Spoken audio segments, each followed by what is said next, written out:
ಓಸಿ ಇಲ್ಲದೆ ಕರೆಂಟ್ ಕೊಡ್ತೀವಿ ಅಂತ ಸರ್ಕಾರ ಹೇಳಿದೆ.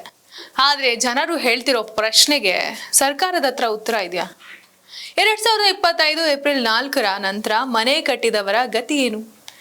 ಜಿಬಿಎ ಮತ್ತು ಬೆಸ್ಕಾಂ ಹೊಸ ಆದೇಶದ ಬಗ್ಗೆ ನಾವು ವಿಡಿಯೋ ಮಾಡಿದಾಗ ನೂರಾರು ಮನೆ ಮಾಲೀಕರು ಅಸಮಾಧಾನವನ್ನ ವ್ಯಕ್ತಪಡಿಸಿದ್ದಾರೆ. ಆ ಪ್ರಶ್ನೆನ ನಾವು ಈಗ ನಿಮ್ಮ ಮುಂದೆ ತೆರೆದಿಡುವಂತ ಪ್ರಯತ್ನ ಮಾಡ್ತಾ ಇದ್ದೇವೆ. ಜನರು ಹೇಳ್ತಿರೋದೇನಪ್ಪಾ ಅಂತ ಹೇಳಿದ್ರೆ 30/40 ಸೈಟ್ ಒಂದ್ ನಿಯಮ ಆದ್ರೆ 50/80 ಸೈಟ್ಗಳು ಇನ್ನೊಂದು ನಿಯಮ ಇದೆ. ಹಾಗಾದ್ರೆ ಕಾನೂನು ಎಲ್ರಿಗೂ ಒಂದೇ ಅಲ್ವಾ? ಇನ್ನು ಕೆಲವರು ಹೇಳ್ತಿದ್ದಾರೆ 2025 ಏಪ್ರಿಲ್ 4ರಂದು ಓಸಿ ಕಡ್ಡಾಯ ಅಂತ ಹೇಳಿದ್ರಿ. ಹಾಗಿದ್ರೆ ಆ ದಿನದಿಂದಲೇ ಕಟ್ಟಡ ಕಾಮಗಾರಿ ನಿಲ್ಲಿಸ್ಬೇಕಿತ್ತು ಅಲ್ವಾ? ಮನೆ ಪೂರ್ಣ ಆದ್ಮೇಲೆ ಹೊಸ ನಿಯಮ ಹೇಳಿದ್ರಿ, ಜನರು ಎಲ್ಲಿಗೆ ಹೋಗ್ಬೇಕು ಅಂತ ಕೇಳ್ತಿದ್ದಾರೆ. ಮತ್ತೊಂದು ಪ್ರಶ್ನೆ, 2026 ಮೇ 31 ಒಳಗೆ ಅರ್ಜಿ ಸಲ್ಲಿಸಿದವರಿಗೆ ಮಾತ್ರ ಸೌಲಭ್ಯ ಅಂತ ಹೇಳಲಾಗ್ತದೆ. ಆದ್ರೆ ಬೆಸ್ಕಾಂ ಅರ್ಜಿಯನ್ನೇ ತೆಗೆದುಕೊಳ್ಳಿಲ್ಲ ಅಂದ್ರೆ ಜನರು ಎಲ್ಲಿಗಂತ ಹೋಗಿ ಅರ್ಜಿ ಸಲ್ಲಿಸಬೇಕು?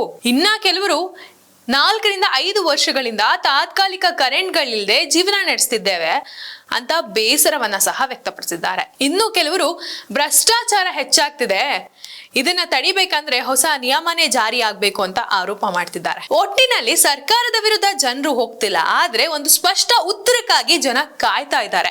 2025 ರಿಂದ 26 ನಡುವೆ ಮನೆ ಕಟ್ಟಿದವರಿಗೆ ಪರಿಹಾರವಾದ್ರೂ ಏನು? ಕರೆಂಟ್ ಯಾವಾಗ ಸಿಗುತ್ತೆ?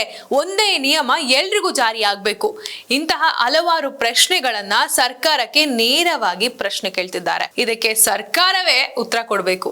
ಇದೆಲ್ಲ ಕಮೆಂಟ್ಗಳು ನಿಮ್ಮದೇ. ನಿಮ್ಮ ಕಮೆಂಟ್ಗಳನ್ನ ನಾವು ನಿಮ್ಮ ಮುಂದೆನೆ ತೆರೆದಿಡ್ತಿದ್ದೀವಿ. ಇದು ಸರ್ಕಾರಕ್ಕೆ ನೇರವಾಗಿ ನಾವು ಕೇಳ್ತಿರುವಂತಹ ಪ್ರಶ್ನೆ. ಯಾವಾಗ ಈ ಎಲ್ಲದಕ್ಕೂ ಉತ್ತರ ಸಿಗುತ್ತೆ? ಇದೇ ರೀತಿಯ ಉಪಯುಕ್ತ ಮಾಹಿತಿಗಳಿಗಾಗಿ ನೋಡ್ತಾ ಇರಿ ಪ್ರಜಾಕಿರಣ ವಾಹಿನಿ. ಧನ್ಯವಾದ.